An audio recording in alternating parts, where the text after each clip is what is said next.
Bonjour à tout le monde. Ici, nous sommes dans une cadre d'une mini-formation de notre mouvement qui s'appelle FLED, Force libre engagée pour l'emploi et le développement. Je tiens d'abord à remercier nos invités qui ont eu le courage, qui ont laissé leurs occupations pour venir assister à notre formation. Une formation engagée, une formation qui est engagée par notre mouvement, une formation qui permet le lancement de notre mouvement, le mouvement citoyen, FLED, en un mot je peux dire. Si nous sommes là aujourd'hui, c'est pour la formation qui va cadrer sur au moins 4 matières. Ces 4 matières, la première matière c'est sur la notion sur l'État, la deuxième c'est sur l'éducation à la citoyenneté, la troisième matière c'est le leadership communautaire et nous allons chuter avec le leadership, la philosophie ilkalienne. Nous remercions tout le monde et nous vous disons la bienvenue. Sans plus tarder, nous allons passer dans la présentation ou l'exposé de notre première matière d'aujourd'hui, qui porte sur l'État, c'est-à-dire la notion sur l'État. Chers amis, chers camarades, chers invités, ici, ce n'est pas dans le cadre d'une formation sur sur l'État, ne peut pas englober toutes les notions qui concernent l'État. Dans notre exposé, nous serons obligés d'être brefs et précis. Notre exposé portera sur la méthode technique et pédagogique, parce que beaucoup d'entre nous savent déjà à quelque sorte ce que c'est l'État. Sur ce, à définir le mot l'État, nous avons trouvé une triple signification, c'est-à-dire sur les plans sociologiques, sur les plans organisationnels et sur les plans juridiques. Sur les plans sociologiques, l'État n'est rien d'autre que l'ensemble des personnes vivant sur les territoires déterminés et soumis à un gouvernement donné. Sur le plan organisationnel, l'État, c'est une forme d'organisation que la société utilise pour s'orienter et se gérer. Et sur le plan juridique, l'État peut être considéré comme l'ensemble des pouvoirs d'autorité et des contraintes que la nation possède sur ses citoyens et les individus en vue d'en faire prévaloir ce qu'on appelle l'intérêt général, et avec une nuance éthique, les biens publics ou les biens communs.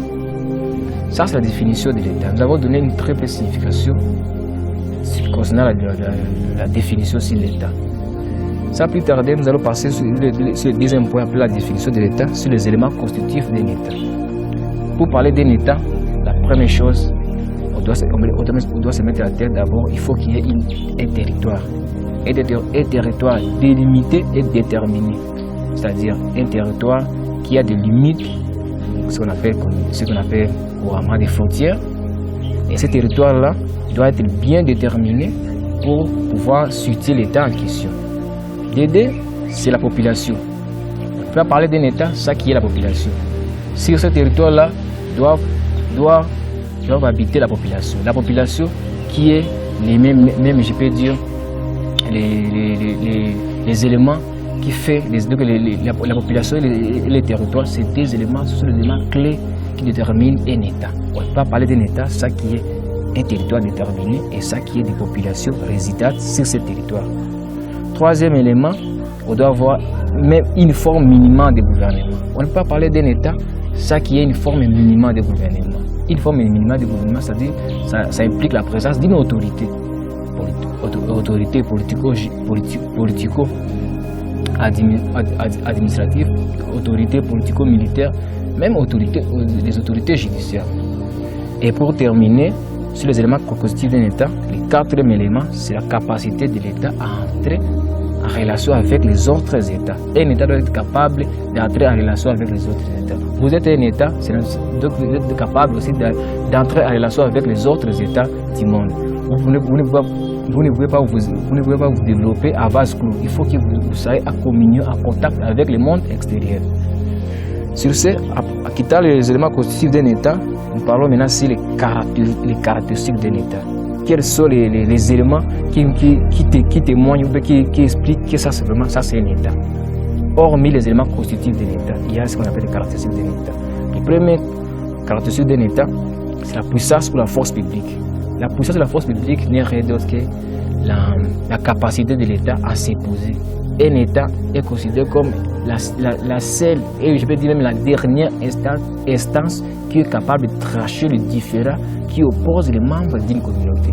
Un État doit être capable de trancher le différend, de trancher le conflit qui existe entre les membres. Un État doit être capable de porter des solutions aux problèmes qui se posent dans une société. Après la puissance ou la force publique, deuxième caractéristique d'un État, c'est la souveraineté. Un État a une double souveraineté. La souveraineté au niveau interne et la souveraineté au niveau international. La souveraineté au niveau interne n'est rien d'autre que les pouvoirs que l'État a sur son territoire, a sur sa population. La souveraineté internationale n'est rien d'autre que la capacité de l'État à conclure des pactes, des relations, des accords avec les autres États. C'est-à-dire que l'État est capable d'entrer dans le conseil, capable d'entrer sur la scène internationale. Pour citer les caractéristiques d'un État, nous avons le dernier caractéristique, c'est-à-dire l'institution. L'institution, là, je vois directement les trois pouvoirs qui se trouvent dans un État. Les trois pouvoirs, il y a le pouvoir exécutif, il y a le pouvoir législatif et il y a le pouvoir judiciaire. Ces trois pouvoirs-là doivent être visibles dans un État. On ne peut pas parler d'un État sans qu'il y ait la présence de ces trois pouvoirs. Ces trois pouvoirs, il y a un principe qui est arrivé dans le fonctionnement, c'est la séparation du pouvoir. Ces trois pouvoirs doivent fonctionner de manière distincte. C'est-à-dire qu'il n'y ait pas un pouvoir qui fait l'obstruction ou bien qui bloque l'autre pouvoir de fonctionner très bien. Le principe de séparation du pouvoir a été développé par l'auteur John Locke et récupéré plus tard par Montesquieu, qui a ajouté même le troisième pouvoir, parce que John Locke, lui, il avait juste parlé de deux pouvoirs, il avait parlé du pouvoir exécutif et du pouvoir législatif. C'est M. Montesquieu, docteur Montesquieu, qui a ajouté le troisième pouvoir, le pouvoir judiciaire. C'est-à-dire le principe de séparation de ces trois pouvoirs-là doit être garanti dans un État pour que l'État fonctionne normalement. Parce que lorsqu'un pouvoir bloque l'autre, empêche l'autre de fonctionner bien, il y a ce qu'on appelle la crise institutionnelle. La crise institutionnelle bloque la bonne marche d'un État.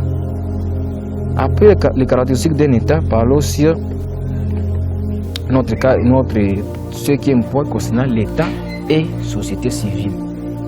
Ici, nous sommes dans le cadre des mouvements citoyens qui s'intitule Force libre engagée pour l'emploi et le développement.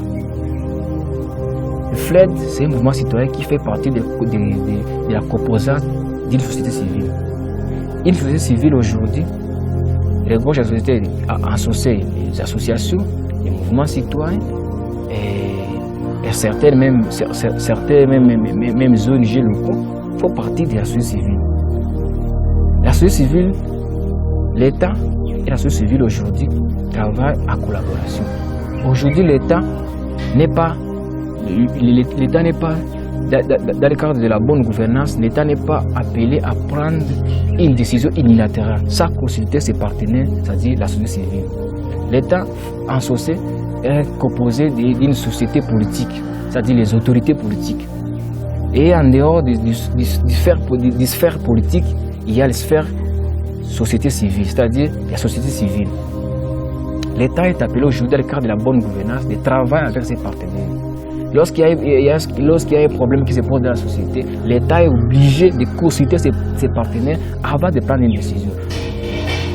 Aujourd'hui, ces partenaires sont capables même de proposer des solutions, des pistes de solutions que l'État doit adopter pour prendre une décision.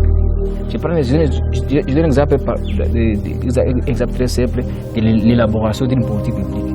L'élaboration d'une politique publique, l'État est obligé à travailler, l'État est obligé à consulter toutes les couches de la société. L'État ne peut pas prendre une décision unilatérale sans consulter les autres composantes de la société. Notre mouvement, c'est la FLED. FLED, Force engagée pour l'emploi et le développement, composé essentiellement des jeunes diplômés, les jeunes licenciés qui sont en dehors de la sphère politique. Mais ces jeunes-là ont eu le courage, ont eu la motivation de mettre en application leur citoyenneté. La citoyenneté. Parce qu'aujourd'hui, si nous voyons la gestion de la chose publique, la gestion de la chose publique implique aussi, la gestion de la chose publique n'est pas aujourd'hui la monopole exclusif de l'État. Il faut qu'il y ait aussi il faut qu'il y ait aussi l'intervention des autres composants de la société, comme les mouvements citoyens. La flèche d'aujourd'hui, notre mouvement est engagé dans la société, congolaise. Nous sommes là en train d'analyser les problèmes et de réfléchir sur les solutions à prendre et à proposer ça aux autorités politiques qui sont censées prendre des décisions finales. Nous étudions les problèmes, nous analysons, nous trouvons des pistes de solutions et nous envoyons nos projets, nos initiatives chez les autorités politiques qui sont censées maintenant prendre une décision finale pour cette question-là. Parlons maintenant sur ce qu'on appelle forme d'État. Forme d'État, il n'y a que deux types de formes d'État. Il y a l'État unitaire et il y a l'État composé. L'État unitaire n'est rien d'autre que la soumission de tous les citoyens à un pouvoir unique, c'est-à-dire un gouvernement, c'est-à-dire un seul gouvernement et droit identique pour tous les habitants. C'est comme aujourd'hui en RDC. Et la RDC est un État unitaire parce qu'en RDC, nous tous nous sommes soumis à un seul gouvernement qui est à Kinshasa et un droit identique qui se trouve dans la Constitution. La Constitution nous donne tous les Congolais un droit identique et nous jouissons de ces droits-là. Les Congolais de l'Est, de l'Ouest, du Nord, du Sud, nous avons tous des droits identiques vis-à-vis de notre État. Mode de gestion de l'État unitaire. Un État unitaire a au moins trois modes de gestion. Le premier mode de gestion, c'est la centralisation. La centralisation n'est rien d'autre que l'État est l'unique interprète des biens publics et dont les organes disposent de les seules compétences d'édicter d'ordre juridique et la mise en œuvre de son application. La centralisation, c'est-à-dire la centralisation, quand nous voyons les avantages ou les motifs pour beaucoup des États, pour les États qui recourent à la centralisation, un État recourt à la centralisation au moment de gestion de la centralisation lorsqu'il voit qu'il y a une sorte de déchirure dans l'unité nationale. C'est-à-dire l'État n'est pas, c'est-à-dire le territoire national qui compose l'État est déchiré par des divisions. Des divisions à terme de sécession. Quand le gouvernement constate que l'État est menacé par des sécessions, l'État est menacé par des divisions, il recourt à la centralisation. C'est-à-dire un seul gouvernement qui prend des décisions et ces décisions régissent toute la population. Et les collectivités publiques qui composent l'État en question exécutent sans discussion les décisions qui étaient prises par les pouvoirs centrales. Parlons de la déconcentration. Dans la déconcentration, elle consiste à faire exercer les attributions de l'État par les autorités nommées par lui et réparties dans des circonscriptions à travers les territoires. Dans la déconcentration, il y a un État central, il y a un gouvernement central, ce gouvernement central dans des circonscriptions locales, il nomme des agents et fonctionnaires de l'État qui exécutent les ordres qui viennent de l'État central. Parlons du dernier mode de gestion de l'État unitaire, c'est la décentralisation. La décentralisation, c'est comme chez nous en RDC. La RDC, c'est un État unitaire décentralisé. Et l'État unitaire décentralisé, pourquoi? Parce que dans en RDC, il y a un pouvoir central qui se trouve à Kinshasa. Au niveau des provinces, il y a un gouvernement provincial, c'est-à-dire il y a l'exécutif provincial, il y a les assemblées provinciaux, et il y a les acteurs territoriaux décentralisés, comme les ETD, comme la commune, la ville. Ce sont les acteurs territoriaux décentralisés, et il y a aussi les acteurs territoriaux déconcentrés, comme les villages, les groupements, etc. C'est-à-dire, au niveau national, il y a le gouvernement central, mais au niveau des provinces, l'État a essayé de donner quelques monopoles au niveau provincial, aux autorités provinciales, de gérer la population au niveau local ici. Les provinces disposent de l'autonomie financière, c'est-à-dire chaque province a son budget. Les provinces disposent des assemblées provinciales.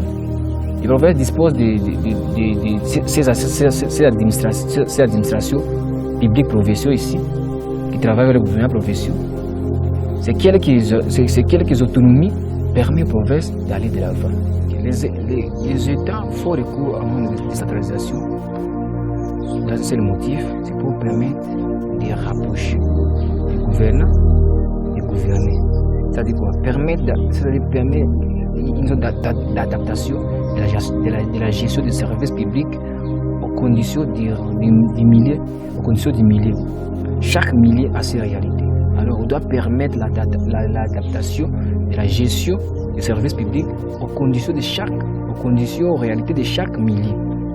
Ce rapprochement des gouvernants et gouvernés, ça permet à la population d'être à contact permanent de leurs autorités et d'avoir confiance aux institutions publiques qui les régissent.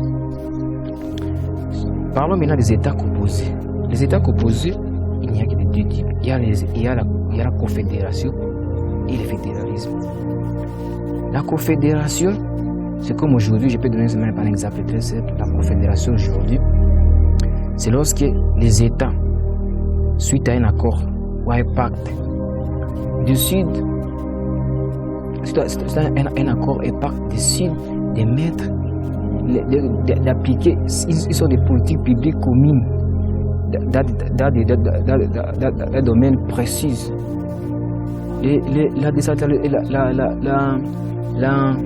La confédération, je peux donner un exemple aujourd'hui comme la CPGL, la SADC.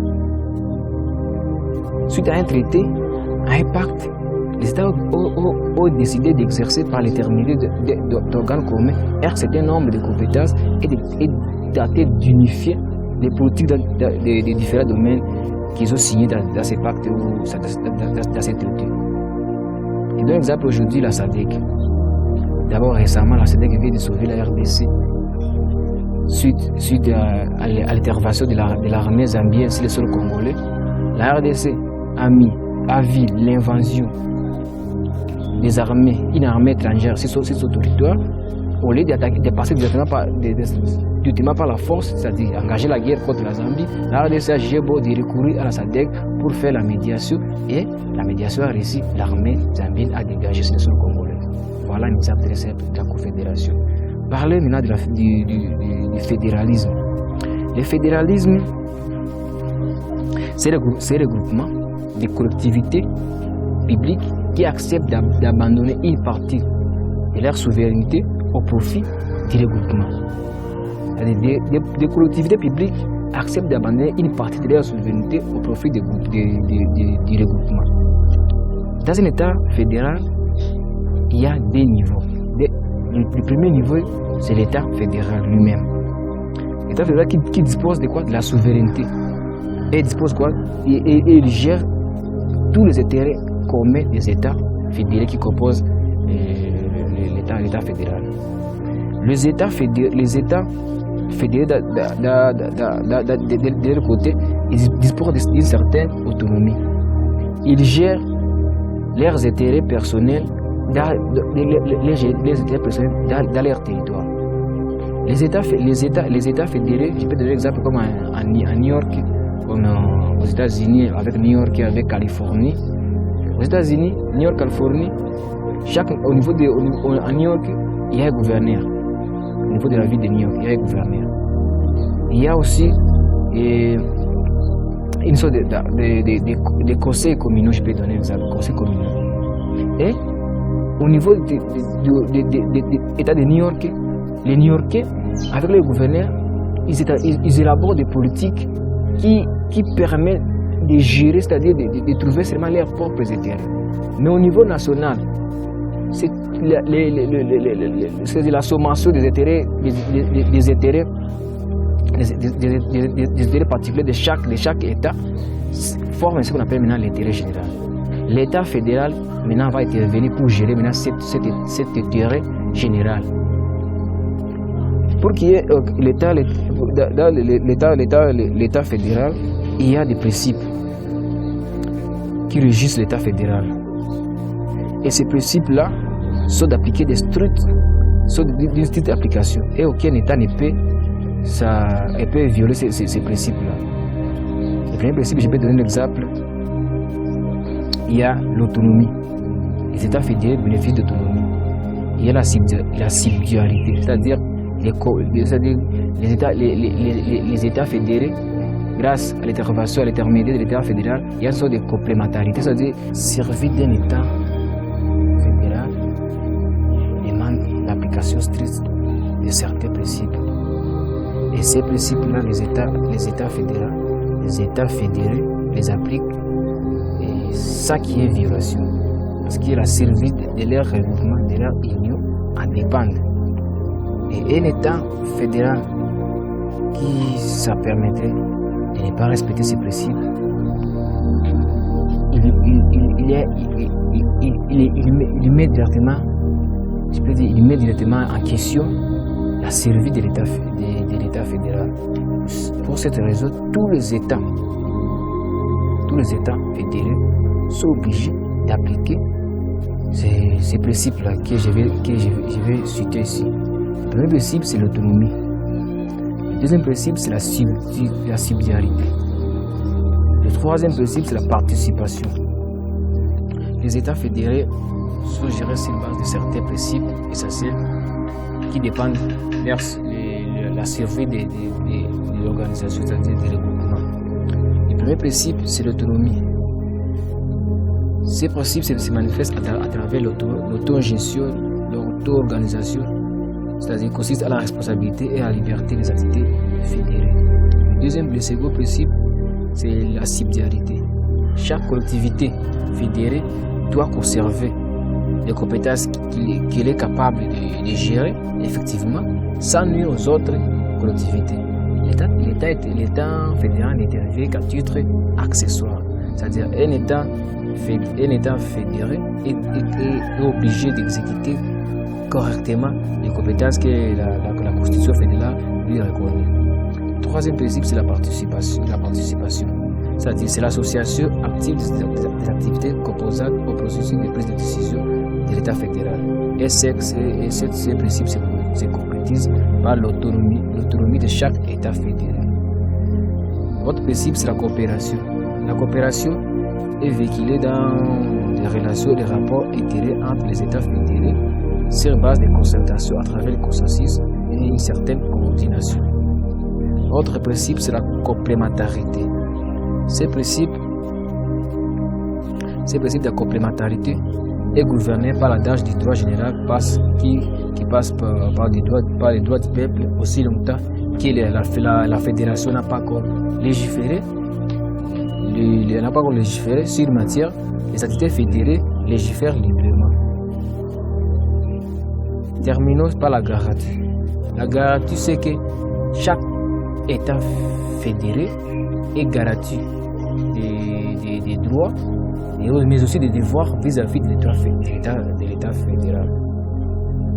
Parlons maintenant sur l'évolution historique d'un État. L'État, c'est comme toute autre organisation. Un État a subi un succès de l'évolution. L'évolution qui a permis de l'État de quitter un stade pour arriver à un autre stade. Une organisation, quand il naît, une organisation naît, grandit et vieillit et disparaît. L'État, lui aussi, a subi l'évolution dans son fonctionnement ou dans sa marche de manœuvre. L'évolution historique de l'État a tout d'abord commencé par un État gendarme. Un État gendarme, c'est un État qui s'occupait essentiellement de la question de la sécurité des personnes et de leurs biens. Ça, l'État avait à sa disposition la police, l'armée, la justice. Et l'État gendarme aussi s'occupait aussi de la sécurité extérieure, mais aussi de la diplomatie.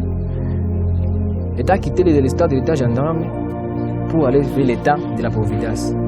L'État, au début, s'occupait essentiellement des questions de la sécurité, tant au niveau interne qu'externe. Mais il y a d'autres enjeux qui ont poussé l'État à évoluer, comme les enjeux du social. Le social a poussé l'État à élargir sa mission. L'État-providence, en ajoutant les missions de l'État gendarme, l'État-providence s'occupe du bien-être des actions, du bien-être de la population, c'est-à-dire du bien-être de ses citoyens, je peux dire comme ça. Comment il s'occupe du bien-être de ses citoyens? L'État fait des subventions, l'État fait des dons, l'État accorde des crédits à certaines entreprises publiques ou privées qui tombent en faillite. L'État intervient par des dons, par des crédits, par des subventions pour essayer de sauver cette entreprise-là qui risque de tomber en faillite et causer une sorte de crise sociale et économique dans la cité. L'État n'a pas seulement resté au niveau de l'État-providence. Aujourd'hui, l'État est passé comme l'État orientateur de l'économie. L'État orientateur de l'économie, l'État utilise son budget pour orienter et investir dans le social et dans l'économie. Pourquoi l'État investit dans le social? L'État se charge directement d'investir dans le social et dans l'économie. C'est justement pour limiter ou réduire le fléau de la crise économique et socio-politique de la cité. L'État oriente l'économie comment? L'État peut s'associer même avec des particuliers, comme des sociétés d'économie mixte. L'État crée avec des particuliers, crée une société d'économie mixte, une entreprise d'économie mixte. Dans cette société d'économie mixte, il y a la part de l'État, il y a la part des particuliers. Ensemble, ils mettent les moyens économiques et financiers matériels, ils mettent ensemble pour faire quoi? Pour produire des biens et services à la société. Terminer notre point concernant aussi l'État par l'État des droits. Et l'État des droits, c'est une notion récente qui est née avec l'avènement de la démocratie. Et tout le monde en parle aujourd'hui, même dans la bouche de nos politiciens aujourd'hui, tout le monde en parle, l'État des droits, l'État des droits. L'État des droits, si par définition simple, l'État des droits, c'est un État où tout le monde est soumis aux droits. C'est-à-dire, y compris le pouvoir public est soumis aux règles des droits. Et dans l'état des droits, on trouve l'existence du contrôle juridictionnel capable de faire respecter les lois. Le contrôle juridictionnel, si je prends l'exemple de notre pays, la RDC, le contrôle juridictionnel est exercé par la Cour constitutionnelle. La Cour constitutionnelle, elle est là juste pour interpréter et essayer de juger, c'est-à-dire si telle ou telle décision ou telle loi est conforme à la Constitution ou pas. Une fois qu'une décision ou une loi n'est pas conforme à la Constitution, cette loi est retirée, cette loi est annulée. Et la Cour constitutionnelle est là pour statuer des cas pareils. La Cour constitutionnelle aide les gouvernants, c'est-à-dire essaie de limiter les abus du pouvoir chez les gouvernants dans les prises de décisions. Le contrôle de constitutionnalité dans un état de droit est de stricte application. Et l'indépendance de la justice c'est vraiment une condition très indispensable. L'indépendance de la justice. Dans un état de droit, l'indépendance de la justice doit être accordée.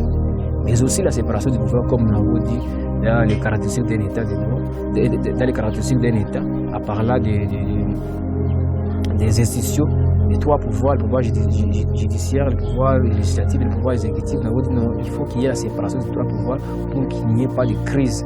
Et dans un état de droit, la séparation des pouvoirs doit être respectée de strictes applications. L'état de droit, bien que c'est un long chemin à parcourir en RDC, mais c'est une nécessité pour faire développer ce pays. Parce que dans la plupart des cas, on a essayé de trouver une sorte de liaison entre l'état de droit. Lorsqu'un pays où il y a l'état de droit, on trouve qu'il y a l'économie marche bien, il y a la stabilité et les développements et au rendez-vous. Alors la RDC aujourd'hui, nous sommes dans le chemin, dans la voie avec l'actuel président vers un état de droit. Nous devons l'accompagner, nous devons les soutenir nos institutions pour que cet état de droit-là soit de l'effectivité, soit des pratiques en RDC. Car c'est une nécessité pour faire développer ces pays. Parce que sans l'état de droit, les choses ne marcheront pas. Les choses ne marcheront pas dans ces pays. Et voilà, mes chers amis, nous venons terminer notre partie concernant la notion sur les États, et sur l'État plutôt. C'est une matière qui était très vaste, et nous avons essayé de faire une sorte de synthèse, parce qu'il y a beaucoup de notions que nous avons hormis, et nous avons essayé seulement de récupérer quelques notions qui cadrent avec notre mouvement qui s'appelle Force libre engagée pour la foi et le développement. Sur ce, sans plus tarder, nous allons étudier notre deuxième matière. C'est une petite matière qui concerne l'éducation à la citoyenneté. Et dans cette matière, on n'aura que deux points à exploiter. Il y a d'un côté la citoyenneté et de l'autre côté le civisme. Sans plus tarder, nous commençons par la citoyenneté. La citoyenneté, nous allons introduire une introduction en disant ceci: la citoyenneté dans un État moderne, dans la constitution d'un État moderne aujourd'hui, la constitution d'un État moderne exige beaucoup d'efforts, comme la mise en place d'un État de droit, que nous venons de parler maintenant, où la question de la citoyenneté responsable constitue une des préoccupations fondamentales pour bâtir quoi? Un État de droit. Pas seulement un État de droit, pour bâtir aussi un État-nation. L'éducation de la citoyenneté, c'est une matière indispensable pour arriver à cette fin. Pour cette raison, les besoins d'une éducation à la citoyenneté deviennent de plus en plus vitaux. Parce qu'un État de droit, on doit trouver dans cet État de droit des citoyens responsables, des citoyens qui sont là pour soutenir les actions publiques, pour soutenir le gouvernement, les citoyens qui sont là pas pour saboter les efforts des autorités politiques, mais pour les soutenir et permettre au pays d'aller de l'avant. La stabilité d'un pays demande aux citoyens de travailler ensemble pour leur patrie. Car dit-on, il n'y a point de liberté sans responsabilité et point de développement sans transmission organisée et ordonnée et sa transmission ordonnée du savoir. Et l'éducation est l'outil, les mises appropriées pour accompagner cet objectif. Parlant de la citoyenneté, si nous pouvons donner une simple définition, la citoyenneté est tout d'abord un statut juridique conférant des droits et des devoirs civils, politiques et sociaux aux membres d'une collectivité politique. C'est-à-dire, la citoyenneté, c'est un statut juridique qui nous donne des droits, mais aussi des devoirs civils, politiques et sociaux. Des devoirs civils, politiques et sociaux d'une collectivité publique. Dans un État, si on évoque notre citoyenneté dans un État, nous avons des droits, des obligations vers la cité. Nous avons des droits, oui, la citoyenneté, comme l'État doit nous protéger, comme l'État doit nous assurer des emplois, mais aussi des devoirs vis-à-vis de cet État, comme devoir de payer les impôts, comme les devoirs des citoyens responsables. Et citoyens responsables, les citoyens, lors des campagnes électorales, lors des élections, c'est choisir un candidat responsable aussi, un candidat qui a des projets de société, qui mérite des projets de société, qui permet le développement de la société. Nous devons quitter notre mentalité de s'attacher à un candidat qui est de notre tribu, un candidat qui est de notre communauté, mais plutôt un candidat où on a trouvé à lui un programme qui peut faire développer notre cité. C'est ça un citoyen responsable. Par les types de citoyenneté, nous avons 4 types de citoyenneté. Il y a la citoyenneté civile qui donne à l'individu des droits qui relèvent des libertés individuelles et des droits à la justice. Nous avons droit à la justice. Deuxième type de citoyenneté, il y a la citoyenneté politique qui implique les droits de voter, d'association et de participation des citoyens à la chose publique. Dans le cadre de notre mouvement, nous appliquons la citoyenneté politique. C'est-à-dire quoi? nous avons eu le courage, nous avons eu la prise de conscience entre nous les jeunes, de mettre sur place un mouvement citoyen. Ces mouvements citoyens, d'une manière ou d'une autre, nous allons participer à la gestion de la chose publique. Ça c'est courage, ça c'est devoir d'un citoyen. C'est-à-dire un citoyen dans un État, vous devez faire tout pour participer, pour contribuer à la gestion de la chose publique. Laisser les monopoles exclusifs ou l'apanage exclusif de la gestion de la chose publique aux autorités politiques, c'est une sorte de sacrifier notre avenir, je peux dire. Parce que les politiciens, ils ont leurs intérêts. Et les politiciens sont élus pour un mandat. Il fait une chose uniquement parce qu'il doit trouver l'intérêt à l'intérieur de cette chose-là. Mais nous, les citoyens, nous, les jeunes de la RDC, nous avons pris l'initiative, nous avons pris le courage de s'engager. Pourquoi? De s'engager d'une manière ou d'une autre, même si nous sommes en dehors de la sphère publique, mais nous avons trouvé l'idée de travailler ensemble dans notre mouvement social FLED pour essayer d'analyser certaines questions et trouver des solutions et d'apporter ces solutions-là aux autorités qui sont censées prendre la décision pour la bonne marche du pays.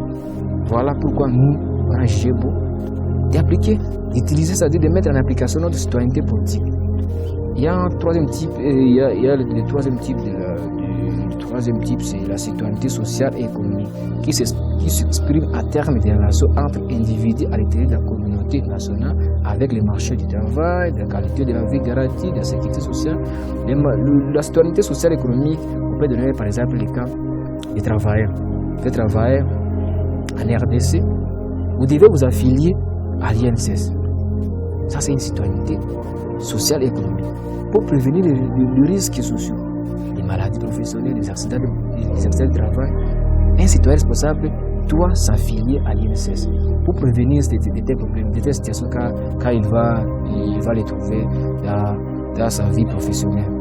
Et pour terminer, des types de citoyenneté, nous avons la citoyenneté culturelle qui se rapporte à un patrimoine culturel commun, une prise en compte de la diversité culturelle impliquant une connaissance des droits collectifs de chaque composant de la nation et la revendication des droits à la dignité couplée à celle des droits au savoir, à la formation et à l'information. Si je peux donner par un exemple palpable, nous avons organisé notre formation là, et notre formation sur la notion de l'État, sur l'éducation à la citoyenneté, le leadership communautaire, tout ça c'est dans le cadre de la citoyenneté culturelle. Nous voulons former, nous voulons donner du savoir et donner de l'information au public que vous êtes en train de nous écouter maintenant. Parlant de la citoyenneté, un citoyen responsable, c'est-à-dire par l'adhésion des individus aux valeurs démocratiques de l'état de droit et de la bonne gouvernance. Quand vous êtes un citoyen responsable, c'est-à-dire vous adhérez, c'est-à-dire vous essayez de prendre une décision, de travailler pour les valeurs démocratiques de l'état de droit et la bonne gouvernance. Ce n'est rien d'autre que ça. Et les citoyens, c'est un individu, c'est un individu qui est lié à son état grâce à la nationalité. La nationalité qui peut être acquise par option, qui peut être acquise par la naturalisation ou par la filiation. Je crois que ces notions-là, vous les maîtrisez très bien. Chito, pour notre deuxième thème concernant l'éducation à la citoyenneté, parlons maintenant sur le civisme. C'est quoi le civisme? Le civisme n'est rien d'autre que l'obligation d'assurer sa citoyenneté. Donc, lorsque vous assurez votre citoyenneté, c'est ça, le civisme. Si je peux donner une définition pédagogique, le civisme, c'est un ensemble de comportements, c'est-à-dire un ensemble de comportements et d'attitudes adoptées et intériorisées par les citoyens dans une décision consciente. Lui est responsable par rapport aux droits qu'il attend. C'est ça une définition pédagogique du civisme.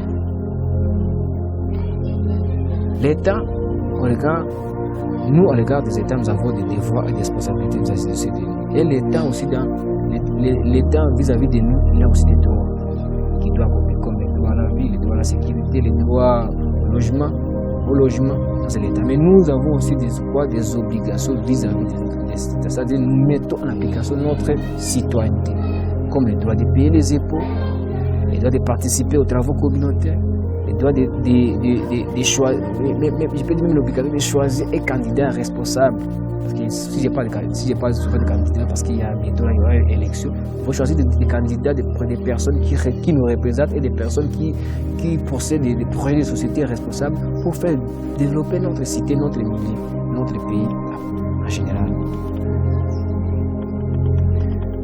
Ainsi, quand on dit qu'une personne aime son pays ou une personne a l'amour avec sa patrie, ça signifie rien d'autre que la protéger, la défendre jusqu'à sa dernière goutte de sang contre tous ses ennemis, ou concitoyens ou étrangers.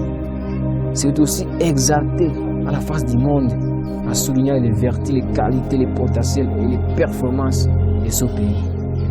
Bref, c'est parler bien de son pays. La RDC, nous devons parler bien de notre pays, nous devons aimer notre pays, nous devons travailler pour le développement de notre pays, nous devons prendre des risques, des sacrifices pour que notre pays aille de l'avant. Tout citoyen qui se dit patriote, c'est un martyr potentiel pour sa patrie. Il doit toujours, au nom de la cité et du civisme, être prêt à mourir, à se dévouer, à s'engager sans réserve et même à sacrifier pour défendre les citoyens, les biens et les symboles de la patrie. Nous devons protéger les citoyens. Nous, entre nous, devons nous protéger. Nous devons protéger les symboles de notre pays. Ça fait du mal quand il y a une marche pacifique, ou quand il y a une marche, les jeunes s'attaquent aux édifices publics, les jeunes s'attaquent aux biens des particuliers. Ça, c'est pas être citoyen. Ça, c'est détruire nous-mêmes notre pays. Le patriotisme, c'est aussi une expression forte du nationalisme, c'est-à-dire l'exaltation de la patrie. Pas le nationalisme dans le sens négatif, parce que là, au cas où vous allez le nationalisme dans le sens négatif, là, c'est la xénophobie qui entre. Là, vous commencez à discriminer les autres, à croire que les autres ne vont rien. Ça, ce n'est pas bon. C'est votre nationalité, c'est-à-dire qu'il faut être un vrai citoyen pour travailler pour le terrain de son pays et aussi travailler même avec les étrangers. Parce que seul, on ne peut pas se développer à vase clos. On doit se développer en collaboration avec les autres personnes. C'est comme ça dit, comme les étrangers. Pour rappeler, le gouvernement de Martha Pogno, dans son programme de la nouvelle citoyenneté, avait mentionné certaines valeurs d'une manière non exhaustive qui permettent d'exprimer, qui permettent de mettre en application notre citoyenneté. Il avait parlé de la participation démocratique. C'est-à-dire qu'il y a les élections, nous devons aller voter, nous devons choisir des candidats responsables. La participation démocratique, c'est comme aujourd'hui, nous, on a créé un mouvement FLED qui s'appelle Force Libre Engagée pour l'Emploi et le Développement dans la participation démocratique, parce qu'il y a une manière où nous avons une participation à la gestion de la chose publique. Et ça, c'est des responsabilités. Doit nous guider, nous les Congolais. L'honnêteté et l'intégrité morale, c'est une valeur essentielle. La discipline doit être disciplinée. La solidarité nationale, qu'il soit des Congolais de l'Est et de l'Ouest, nous tous nous formons la communauté congolaise et nous devons nous s'entraider mutuellement. Quand il y a un problème de tel côté, les pays doivent faire sa société nationale. Parce que nous formons une seule nation, la nation congolaise. Le travail bien fait. Vous êtes engagé quelque part, vous travaillez, il faut bien faire le travail. Ne pas dire que non, je suis là juste pour l'argent. Non, d'abord produisez un travail de qualité pour permettre le développement du pays. Le caractère sacré de la vie humaine. Pourquoi nous, on s'entraide entre nous? C'est vraiment une chose désolante. Les droits et libertés fondamentaux. Le respect de la chose publique et de la propriété privée. Voilà les quelques valeurs que Martha Pogno avec son gouvernement avait mentionnées pour mettre en application notre citoyenneté. Et ainsi, chers invités du mouvement citoyen, notre mouvement citoyen FLED, Force Libre Engagée pour l'Emploi et le Développement, il vient d'achever mes deux thèmes d'aujourd'hui qui portaient sur la notion sur l'État et l'éducation à la citoyenneté. Sur ce, je tiens à féliciter tout le monde pour leur patience et pour leur courage et aussi le temps qu'ils ont donné pour venir ici. Et aussi, ils ont aussi fait un sacrifice pour venir assister à notre formation.